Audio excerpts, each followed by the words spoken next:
Во Министерството за надворешни работи денеска беше повикан заменик американскиот амбасадор во Македонија, каде беше изразена загриженост поради несоодветното ословување на припадниците на македонското мнозинско население како словени од ново наименуваниот американски амбасадор во земјава Джес Бејли во Комитетот за надворешни односи на Американскиот сенат на 17 септември.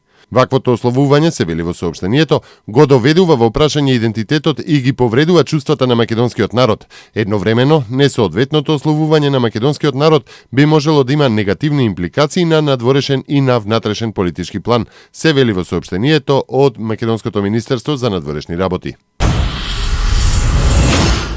Председателот Ѓорги Иванов со средба во македонската дијаспора во Њу Џерси го почна своето учество на годинашното Генерално собрание на Обединетите нации.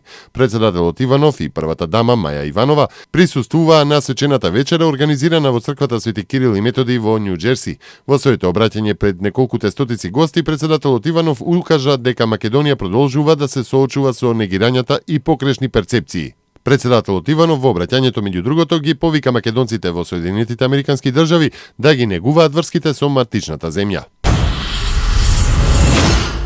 Нема опасност по здравјето на пациентите доколку од еден вид инсулин се префрлат на друг соодветен инсулин под надзор на квалификуван специјалист од областа на дијабетесот.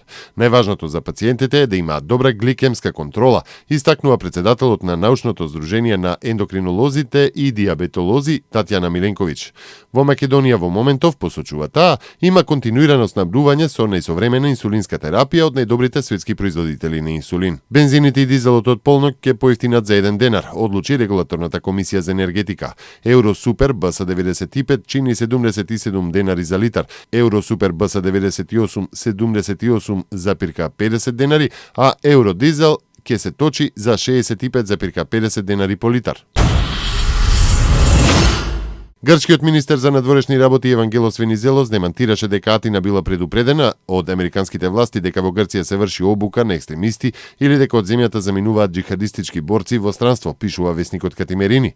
Според медиумите, ЦИА и соопштила на Атина за 7 лица со грчко потекло кои се бореле во странство како џихадисти. Грчката полиција во петокот исто така ги отфрли тврдењата дека во земјата се обучуваат џихадисти. Турција затвори некои гранични премини со Сирија откако од петокот повеќе од 70.000 курдски бегалци влегоа на турска територија. Повеќето бегалци се од сирискиот град Айн ел Араб, откаде населението бега поради закана од масакар од џихадистите. Турција прими околу 850.000 бегалци од почетокот на бунтот против сирискиот претседател Башар ал Асад пред 3 години. Тридневните ограничувања за населението во Сиера Леоне, кои беа воведени за да се спречи ширењето на најтешката епидемија од ебола во историјата на земјата, овоз можеле да бидат откриени 56 нови случаи на зараза и според неофицијални податоци биле пронајдени 92 починати тела.